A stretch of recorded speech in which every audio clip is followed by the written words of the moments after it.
উপদেষ্টা আসিফ মাহফুজ পদত্যাগ করতে পারেন ১০ ডিসেম্বরের মধ্যে। আসন্ন সংসদ নির্বাচনকে কেন্দ্র করে আগামী ১০ ডিসেম্বরের মধ্যে নির্বাচন কমিশনের তফসিল ঘোষণা করার সম্ভাবনা রয়েছে। আর তফসিল ঘোষণার আগেই অন্তর্বর্তী সরকার থেকে পদত্যাগ করবেন স্থানীয় সরকার এবং যুব ও ক্রীড়া উপদেষ্টা আসিফ মাহমুদ সজীব ভুঁইয়া এবং তথ্য ও সম্প্রচার উপদেষ্টা মাহফুজ আলম। তবে কবে পদত্যাগ করবেন তা এখনও নিশ্চিত হওয়া যায়নি। ছাত্র উপদেষ্টাদের ঘনিষ্ঠ সূত্র বলছে, নির্বাচনে অংশ নিতে নানা পদক্ষেপ গ্রহণ করছেন এই দুই উপদেষ্টা। তারই অংশ হিসেবে পদত্যাগের জন্য প্রস্তুত হচ্ছেন তারা। আগামী ৪ কিংবা ৫ ডিসেম্বর পদত্যাগ করতে পারেন মাহফুজ আলম। তার পদত্যাগের ২ দিন আগে কিংবা পরে আসিফ মাহমুদ পদত্যাগ করতে পারেন। গত ৯ নভেম্বর নিজ বাড়ি কুমিল্লার বদলে ঢাকা ১০ আসনে ভোটার হন আসিফ। এ সময় তিনি ঢাকা থেকে নির্বাচন করবেন বলে ঘোষণা দেন। তিনি বলেন, যেহেতু ঢাকা থেকে নির্বাচন করব এটা মোটামুটি নিশ্চিত, সেই জায়গা থেকে নিজের ভোটটাও ঢাকায় নিয়ে আসা, কারণ ভোটটা যাতে অপচয় না হয়। আমি ভোটার হওয়ার পর ২টি নির্বাচন হয়েছে, ২০১৮ ও ২০২৪ সালে। সে সময় কেউই ভোট দিতে পারেনি। নির্বাচনে যাতে ভোট দিতে পারি সেটা নিশ্চিত করলাম। নির্বাচন কোথা থেকে করব এই বিষয়ে এখনও চূড়ান্ত সিদ্ধান্ত হয়নি, তবে ঢাকা থেকে করব ইনশাল্লাহ। গত বৃহস্পতিবারও এক অনুষ্ঠান শেষে সাংবাদিকদের প্রশ্নের জবাবে তিনি বলেন, নির্বাচনের প্রস্তুতি নিচ্ছি, পদত্যাগ করেই নির্বাচন করব।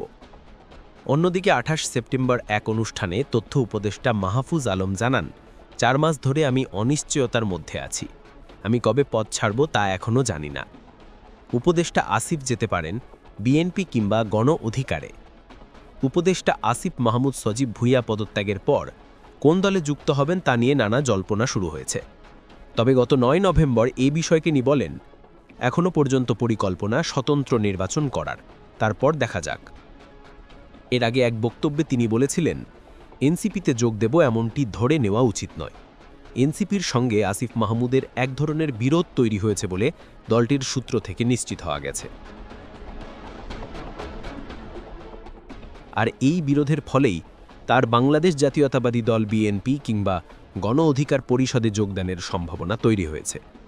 উপদেষ্টার ঘনিষ্ঠ একাধিকজন জানান, এনসিপি ও গণ অধিকার পরিষদ মিলে তরুণদের একটি বৃহত্তর ঐক্য তৈরি হোক সেই চেষ্টা করেছিলেন আসিফ মাহমুদ। তবে এনসিপি নেতাদের সহযোগিতা না পাওয়ায় সেই উদ্যোগ শেষ পর্যন্ত ভেস্তে যায়। পরে এনসিপির সহযোগী ছাত্র সংগঠন জাতীয় শক্তিষ্টির আত্মপ্রকাশের সময় তার ঘনিষ্ঠদের মাইনাস করার অভিযোগ ওঠে। এরপর থেকে আসিফ মাহমুদ এবং তার ঘনিষ্ঠরা এনসিপি নেতাদের এড়িয়ে চলতে দেখা গেছে। এদিকে বিএনপি কিংবা গণ অধিকার সহ একাধিক দলের সঙ্গে সম্প্রতি আসিফ মাহমুদ আলোচনার টেবিলে বসেছেন বলে জানা গেছে। পদত্যাগের পরে এর যে কোনো একটিতে তিনি যুক্ত হতে পারেন। অন্যদিকে ধানমন্ডি, নিউমার্কেট, কলাবাগান ও হাজারীবাগ থানা নিয়ে গঠিত ঢাকা ১০ আসনে বিএনপি এখনও কোনো প্রার্থী ঘোষণা করেননি।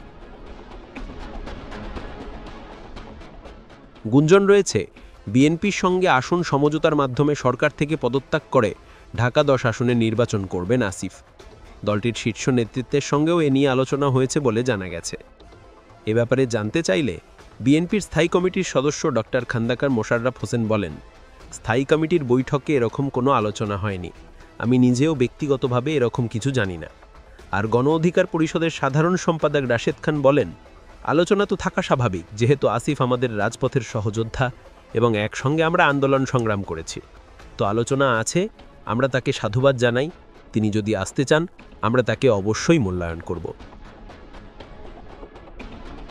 মাহফুজ থাকবেন এনসিপিতে। অন্য উপদেষ্টা মাহফুজ পদত্যাগের পরও জাতীয় নাগরিক পার্টিতেই যাচ্ছেন বলে তার ঘনিষ্ঠজন নিশ্চিত করেছেন।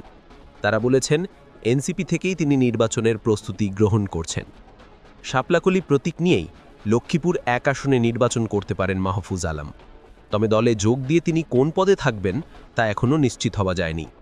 দলটির বিশ্বস্ত সূত্র বলছে, পদত্যাগের পর এনসিপির গুরুত্বপূর্ণ পদেই থাকবেন মাহফুজ আলম। এমনকি এনসিপির উপদেষ্টা হিসেবেও যোগদান করতে পারেন তিনি।